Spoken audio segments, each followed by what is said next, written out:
How many times did you strike him in the head area and the upper body? How many? 13. 13 solid shots to the head area. What did you do to that defenseless kid then? You kicked him in the head like you were kicking a 50-yard field goal. Or 1451. And are you Kelton Gaines? Yes. Okay. Mr. West, John West, I believe is your attorney, Yes. as well as this lady's attorney. So y'all stand by, and he should, I think he's forthcoming. Yes, sir. All right. We have the other case is Jordan Savoy, and is Todd LeBlanc. He was here, he's here somewhere. All right. He asked for a second copy of the, yes, I think he talked about. Is he, ask if Todd LeBlanc is out. I asked for the bailiff's help. Thank you. Okay. And Jordan Savoy. You'll deal with that one.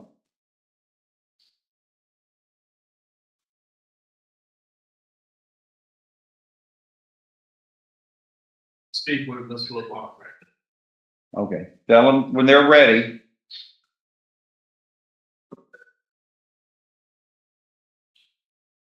Todd, are y'all ready? Todd, are y'all ready? It's Corey's turn. Yeah, come on up. Jordan Savoy, that's you? Sir, come on up.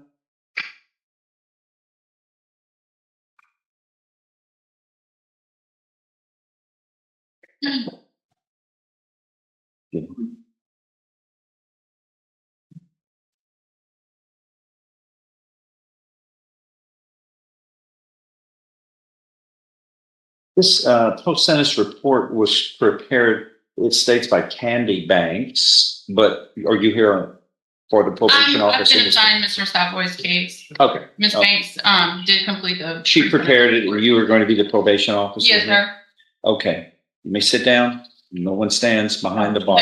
Thank Even you. me. Oh, she's with you? Okay, good. Except court personnel, I guess they can stand if they have to. That's part of their duties. In a 22-41241, Mr. Savoy, you just briefly on a history for the record. You were indicted on December 14th, once a year ago, in 2022, for the second-degree felony of robbery. This is an event that occurred at Westbrook High School here in Beaumont, Texas, part of the Beaumont Independent School District's schools. And as this case worked its way through the system, it was reduced, or you pleaded guilty with an agreement from the state for a Class A misdemeanor of the lesser included offense of assault. Now, you were not 17 at the time of the event, but you classified as a juvenile. However, because of the serious nature of the case, you were transferred to adult status, treated as an adult, even though you have alleged to have been committed the crime while you were not yet an adult. And so under the law, when that hearing is held and that court official deems that it is appropriate under the law to treat you for all purposes as though you were an adult for this crime, then that's what happens. You were treated as an adult rather in the juvenile delinquency program. So now you are 17, correct? Yes, sir. And what happened in this case is that last month, this case was on this court's docket. And the agreement was that you would be placed on probation.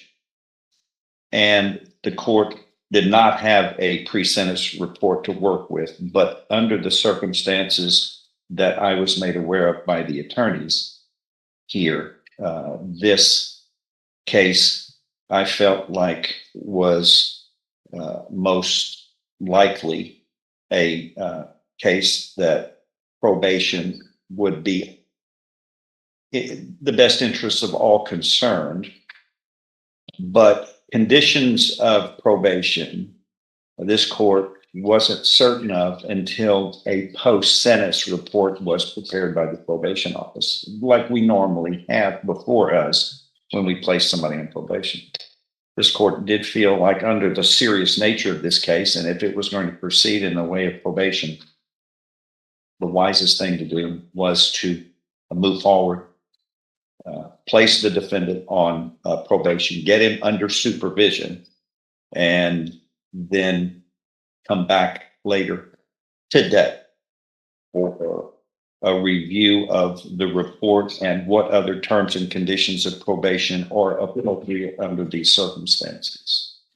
Now, the probation office has prepared, and you are here with Mr. LeBlanc, your attorney, and the state's attorney, and probation official. Ms. LeBlanc is one of our senior supervising probation officers is here.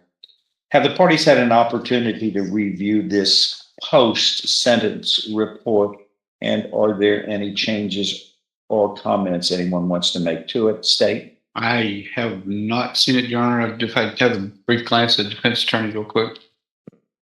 I don't think there's any changes from what I know.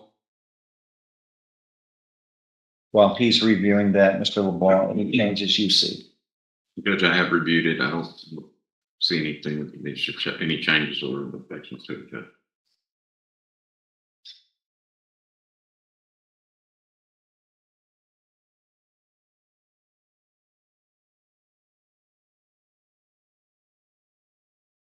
I don't see any changes. Just we have no objection. All right, without objection, then it's going to be made a part of the record in this case, but is only limited to view by certain parties who are involved in this litigation. All right, the defendant was who pleaded guilty last month here to this Class A misdemeanor. Mr. Savoy went through the plea process, admitted that he was guilty of the crime of assault, Class A misdemeanor assault, lesser included assault from the robbery indictment. And the court found that even though there was sufficient evidence supporting finding the defendant guilty, the court deemed it was the best interest of all concerned, most importantly, the defendant, that he would be placed on deferred or unadjudicated probation. I did not find you guilty, and this court has deferred any finding of guilt so long as you follow the terms and conditions of probation, which are going to be amended here. There were terms that I think I don't have a copy of them, but I believe the probation office prepared a litany of terms in an order of probation or not. Based on the There we pre-sentence go. report? There you go. Yeah. Or the conditions? Okay. There was a set of terms of probation that you were reviewed with and that you signed your signature back when you entered this plea, and we placed you on probation last month. I have reviewed the post-sentence report. This court has also reviewed the video of this event that I heard had worked its way around in the public. I had never seen it. I had not heard about it, but then I found out from this case that there was a video that was, I guess it was made by some other student. And to say it's disturbing would be an understatement. it is most disturbing. It is, one thing is certain. In schools, it is no place for bullying. It is no place for assaults. It is no place for the threatening of other students or anyone else involved in this. The key ideals for an education system like what BISD is striving to obtain is not only a safe environment for the students, which is necessary, but an opportunity to learn without fear. And not the least of which is you ought to be able to go to the restroom without being accosted. That's a place for private natural events to occur that are necessary for humans, but not to have to endure what I saw in that video. Now, the post-sentence report states this, and this is from the police, the BISD police officials who investigated the case and who showed up quickly afterwards. A couple of things several things that disturb me most about all of this. And it defies logic that this is the kind of atmosphere that is at any school, but it can happen. And when it occurs, it is going to be dealt with severely. According to the complainant, you, who were with some others, the complainant was in the restroom, taking care of his business, as it were. And you came in, demanded his cell phone and other items in his possession, which is theft. And when you force that, it's called robbery, which is a second-degree felony, which carries with it up to 20 years in prison. The victim stated he didn't have anything on him, and then you attempted to raffle through his pockets of the shorts he had on to see what he had on. Then apparently he tried to protect himself and grabbed at you for what you were doing. And you stated, "Don't touch me. Let's fight." Then you pushed him to the ground and beat him severely.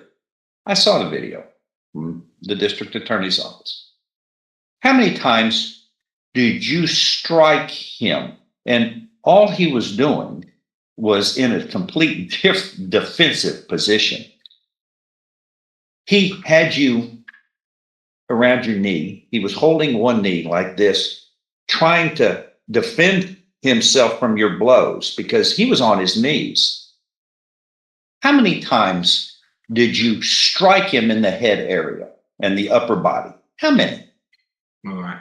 How many? I don't. You take a number. 13. 13 solid shots to the head area. Then he falls away from you on the ground, laying defenseless. What did you do to that defenseless kid then? You kicked him in the head like you were kicking a 50-yard field goal.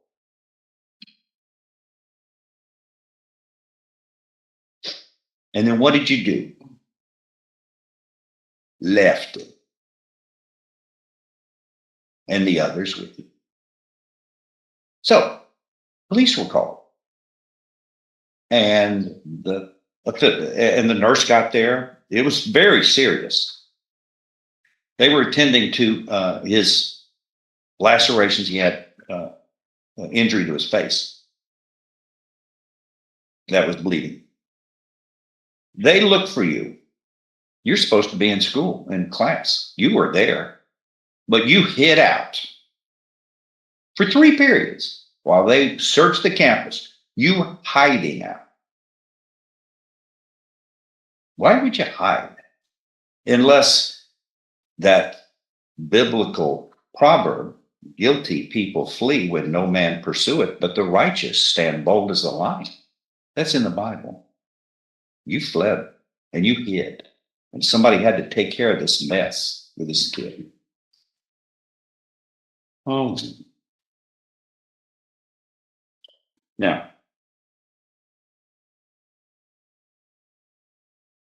your version, in all fairness, you got a chance to be heard. And you said, I saw smoke coming from, I go into the restroom, saw smoke coming. Several people were in there. It was taking them a while to come out. So I said, can you hurry the F word up? I mean, aren't they teaching you English I know they are. And there's no way to speak. I mean, I know people use that word, but it's obscene. It's not right. It's not a showing of intelligence. You're supposed to be learning, not using vulgarity in your conversation, but no. So you say this guy comes out, grabs my shirt for no particular reason. Hey, the kid's nowhere near your size. And he was attacking you? Yeah, you take. Okay. Okay. For no particular reason, he attacked you. You say, I blacked out.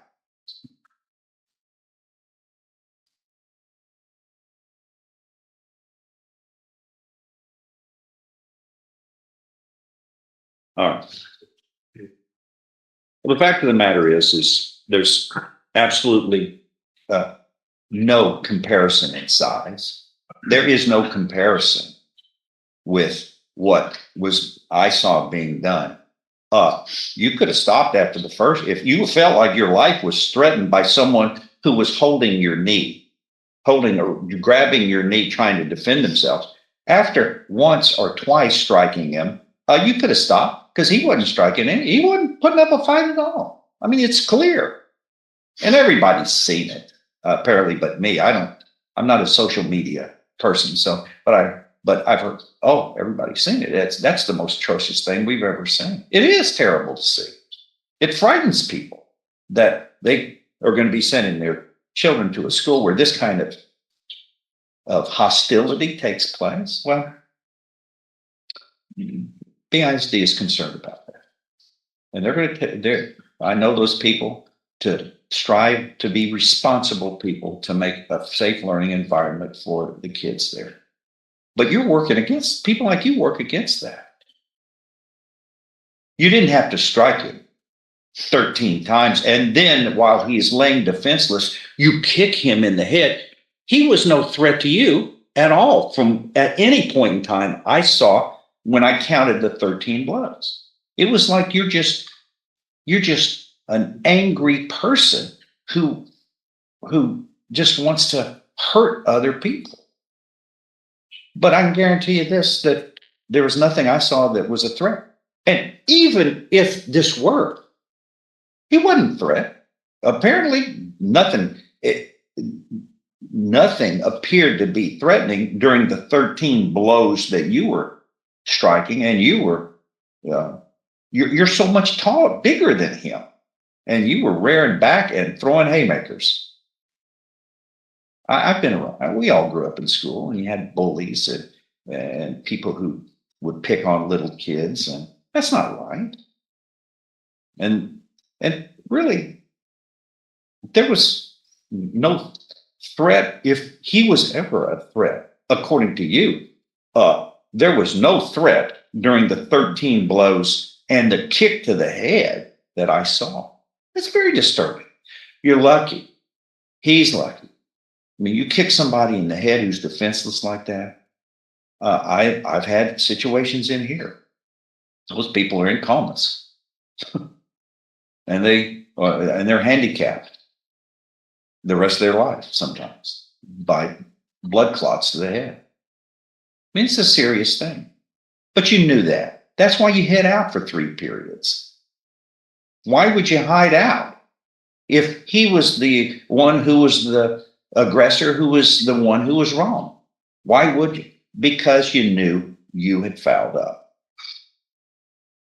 Well, one of the terms and conditions of probation that we're going to make sure is this anger management, because I want to make sure that this blackout doesn't occur when, let's say, somebody, cuts you off in traffic or looks at you in public in a way that you feel like is threatening, and that you need to strike them 13 times and kick them. That's got to be controlled. These are normal events in life. Every day, there are going to be people who are polite, and some people can be rude, or you can perceive it as rude. But you don't strike them 13 times and then kick them in the head. I think you know that, though. I think I'm talking to you about something that you already are aware of. You have, you're no longer at Westbrook, right? Yes, sir. You've moved to another school district. Maybe that's a better thing to start over. Are you doing well in your grades? Yes, sir. Okay. What grade level are you at? 12. You're a senior. Yes, sir. No one can see that video without feeling the hair raise on their head.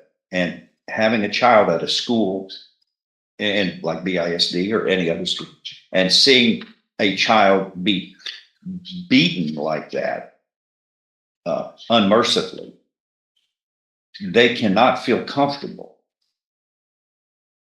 about having their child in the school. And that's what happens when this occurs.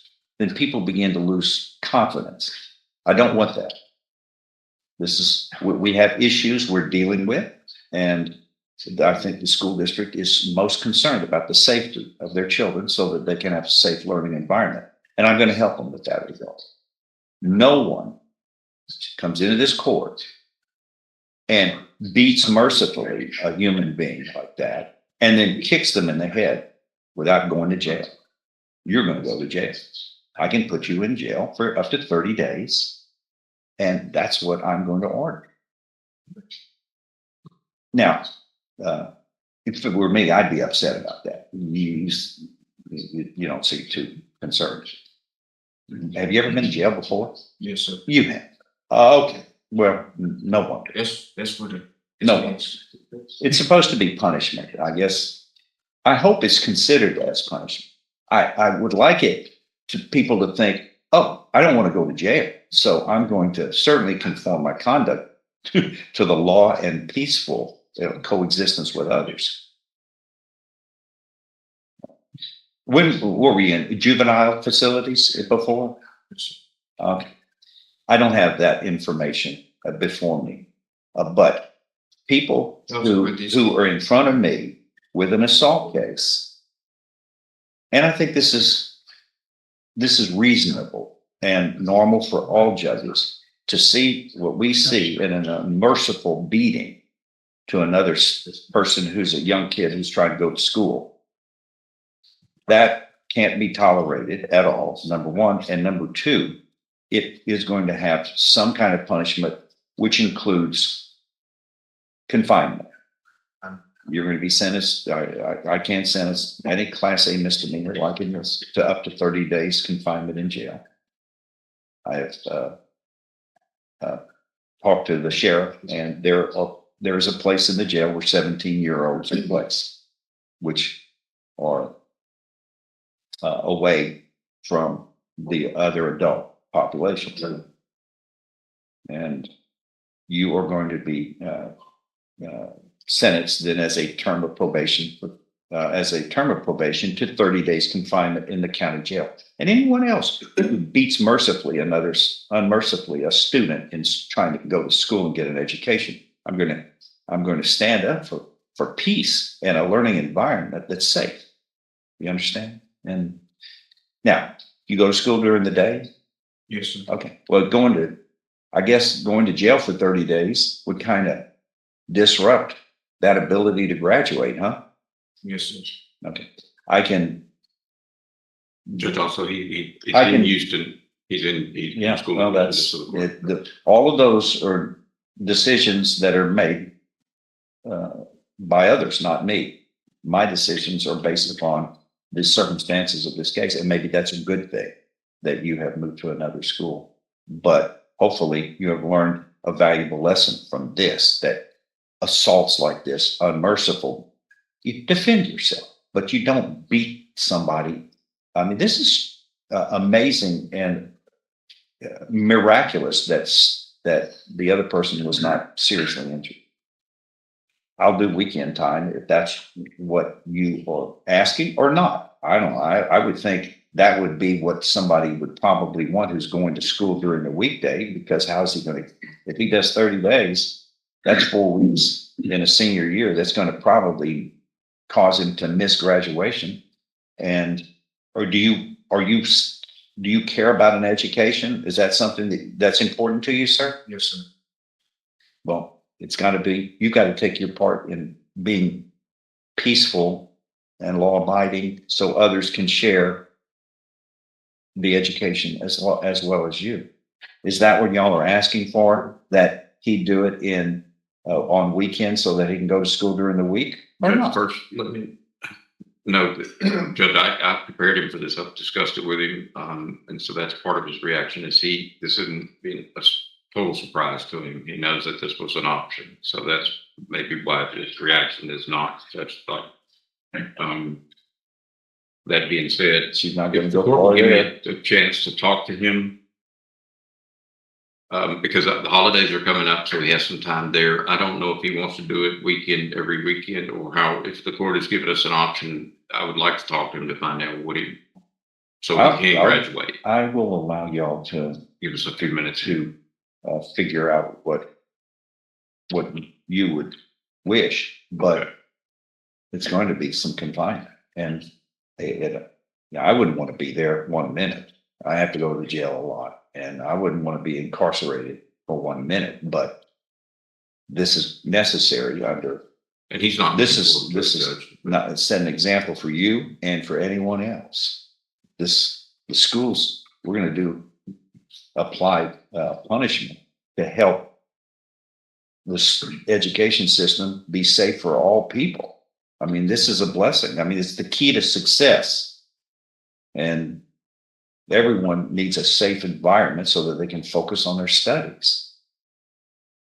Okay, let me know. Your Honor, if I Yes, can ma'am. also add, Mr. Savoy is also employed at Popeyes. So he is going to school and working. So if you are ordering the jail sanction, then I would ask the court to consider to allow him at least a little bit of time to notify his employer as well as Yeah. the school. I don't have a problem with that as well. But this is going to begin in January. I'll give you a few weeks to figure it out, but I want an answer like by January 10th. And so this confinement condition can begin. If it's going to be weekends or any other way. Okay. Let me know. You want to know As soon as possible. okay. But and I think we'll, Christmas break is coming. yeah, I mean, I don't know if nobody wants to go to jail, but I mean, but that might be a chance for him to get some of that time taken care of on Christmas break. So if you'll let me talk. Okay, have y'all talked about how you want to work with this additional order of confinement for 30 days? Yeah. We did, Your Honor, and we appreciate the court being understanding regarding the time. I think he said he wants to turn himself in January and do the weekend. Like you. Okay, you have to report on or before 6:00 p.m. every Friday. They will release you at 6:00 p.m. on Sunday. Yes, sir. You will be given credit for 2 days each weekend. So Starting what day? what do y'all want? The 10th? It's y'all's call. Okay, the 10th, it's whatever the week is, Friday is around January 10th, I think is what. But Friday is the 12th. Graduation. Friday is the 12th. There's January 12th is Friday.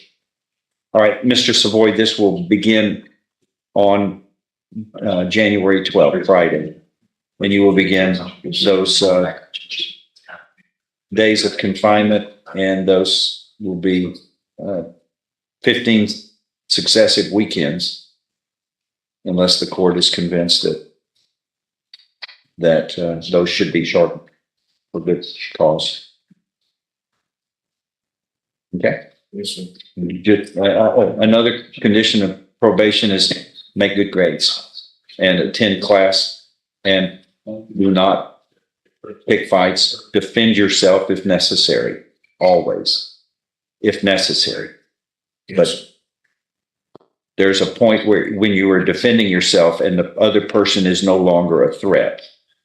And if under your story here, if I don't, it's hard to believe the story, but even under your version, once he is completely not a threat to you and is just hanging on for literally dear life to your knee, and then he falls to the ground, that last kick in the head was that's what really stirs anyone to see. That's a very dangerous thing to see. It's terrible. And we're all lucky, you especially, that there wasn't serious injury because to him. Because that would have been the most serious event. That would have been most serious for you. Anything else? No, Your Honor. Okay. That is all. Then we're, is there anything else we need? We are recessed. Your Honor, can you advise the date again? I'm sorry. And we read it on. Well, January 12th. All right. Oh, that's not. No, I'll send it. The hard part's getting used to 2024. Questions of medical conditions in regards to Mr. Leditte's GPS on his board. So that kind of pushes everything. He's having financial hardships and he's working really hard, but this is his first time being torn out in offense. And he has been abiding by all bond conditions. And he's not quite here to appears that. Yeah. So we're asking for removing the GPS.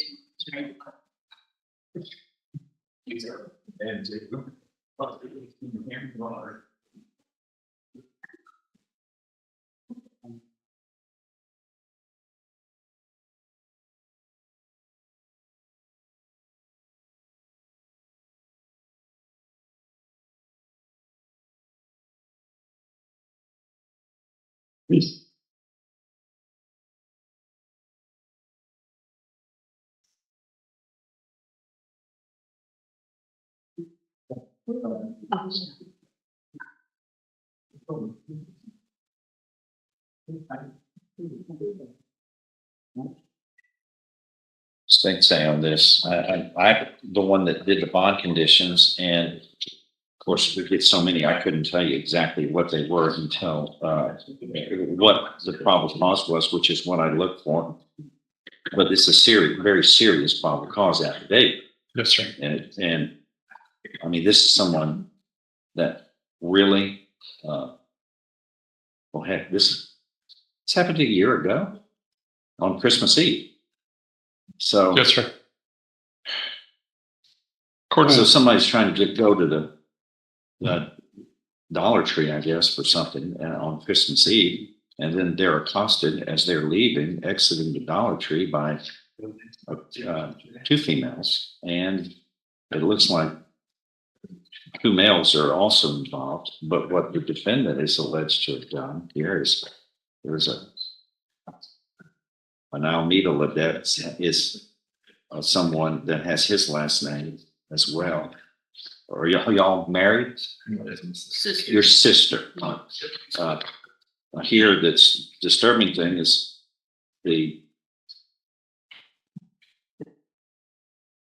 she was assaulted. The victim was assaulted by two females, Mac and Ledette, the women. her money falls out of her hand. Then Mac, the female places her foot on it and states, "You're not getting this money." Then boyfriend Chambers, Sheffield's boyfriend, attempted to intervene. That was the victim's boyfriend, but was stopped by you, Joshua Ledet, who pointed a gun at him. This says you pointed a gun at the person, placing him in fear of serious bodily injury, thus causing the defendant's money to be taken, and then y'all fled the scene. That's what this probable cause affidavit states. And so, very serious. When I had a copy of this, this was on July 27th is when I set the bond with home confinement and GPS, which is not abnormal when there's an aggravated assault allegation, which is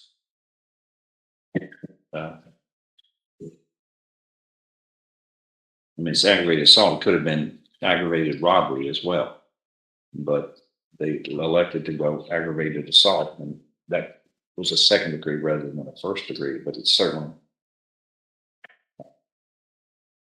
fits the elements of aggravated robbery, which is very serious.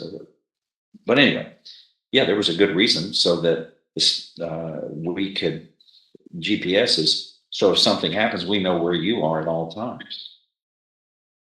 And then home confinement, you've been in home confinement, you have a GPS too? Yes, sir. Okay. What state saying?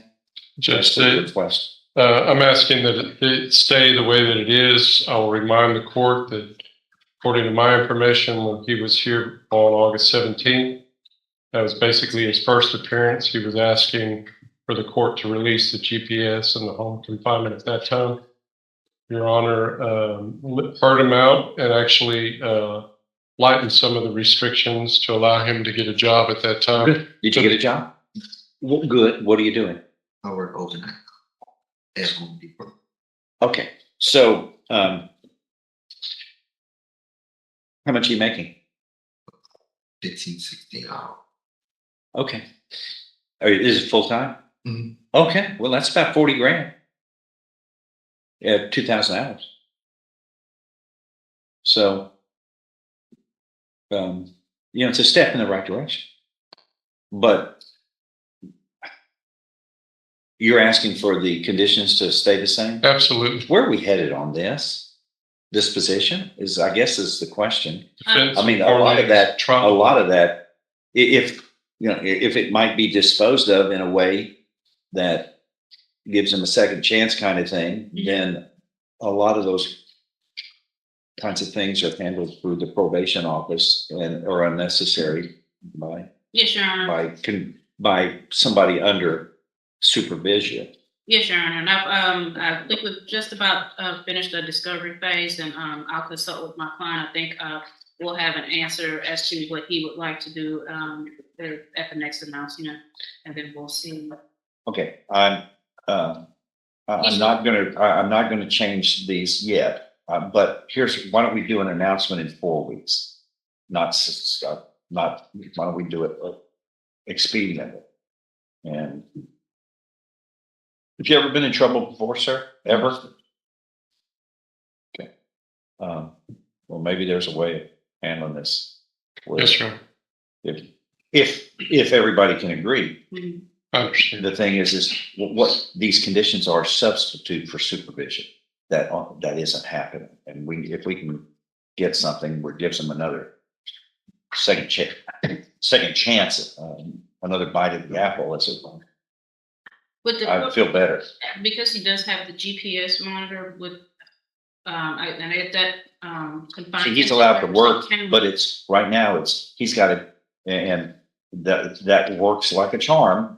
He's got to go to and from home in the most direct route possible, which it's a pain, but it certainly works I don't have a lot of problems at all with people on these bond conditions, because they follow them, and we don't have as many problems as we used to have where people were fouling up on bond because nobody wants to lose their bond, but they were able to wiggle out of a method of us supervising them, knowing their whereabouts, and then they get in trouble. And they go, well, that's why we devised this, and it has cut down bond revocations immensely. I don't have that many, like I used to, because we're applying this home confinement and GPS. It cuts down on their social life, but we're not worried about that. We're worried about fixing a mess. So I'm going to keep it status quo, but 4 weeks. Yes, sir. Okay, and see if something can be done. And if sooner, let me know, but that could help, didn't it? Thank you.